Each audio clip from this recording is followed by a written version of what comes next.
When you think about a comprehensive high school, let's get real. I mean, there's curriculum instruction, there's facilities to consider, there's athletics and activities, there's community involvement. How do we engage our parents? And there are simple things like, gosh, Dave, the ground outside the office floods every time it rains. What are you going to do about it? I mean, it's an endless amount of things. And I think about it kind of like a mayor of a small town. You've got to wear all the hats. And so I don't know that anybody's prepared for that until they step into it and realize there's a lot here that I don't know. And early on, the challenges were evident that we had problems all over the place. And when I say problems, I don't point to the personnel or I don't point to the students, but certainly there were some systems issues. I was the 5th principal in 8 years, so I had a staff that was in no way willing to trust me because they assumed that I'd be heading out on my horse soon. And so when you don't know where you're going and you have chaos and you have 5 principals in 8 years, hey, leave me alone. You figure this out, right? If I'm a teacher, I'm the same way. Get it figured out and then I'm going to join a team. But until then, I'm going to hunker down and do my thing in the classroom.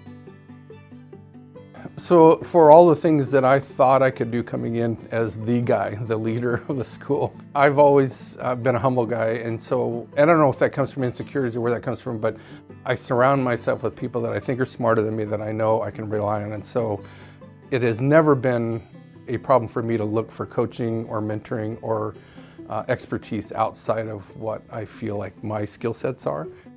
But so many things needed to be addressed, and immediately that it really drove me to say, how am I going to get the help to do this? It's not going to exist here, and does the district have the resources to assist in that? So I think that's at a place where not only me knowing that I didn't know everything, but me recognizing that the work was huge and it would require some outside support. And so, how do we turn something around? If there's clearly no pride in that, what does that look like? What are some of those solutions? And so the partnership there put us on a place to start to talk about, well, here's what we've learned. How can we now start to create that structure, that system for everybody to work inside? And then when we do that, isn't it easy to communicate to our stakeholders what we're doing and be transparent about the process, establish benchmarks that everybody understands. Here's what it looks like when we're making progress. Here's what it doesn't look like. And so all of those things began to become crystal clear in a lot of ways. The community saw it, our parents saw it, our parent engagement grew. We had about 25 active parents when I got there.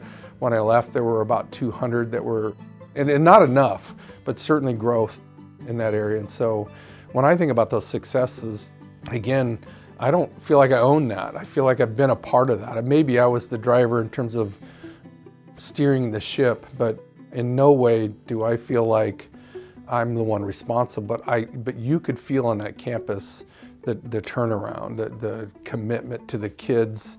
To me, when I look back, I thought that wasn't Dave. That was Dave understanding what Dave didn't know and accessing, the experts, learning along the way, ultimately always owning it regardless of the input. And so as a matter of knowing your school and knowing yourself and matching those up, and if really the focus is on student outcomes, getting outside of yourself or your ego or whatever it is that may be an obstacle for you, and grabbing onto help where help can be found to, again, make sure that kids reach those outcomes that have been established.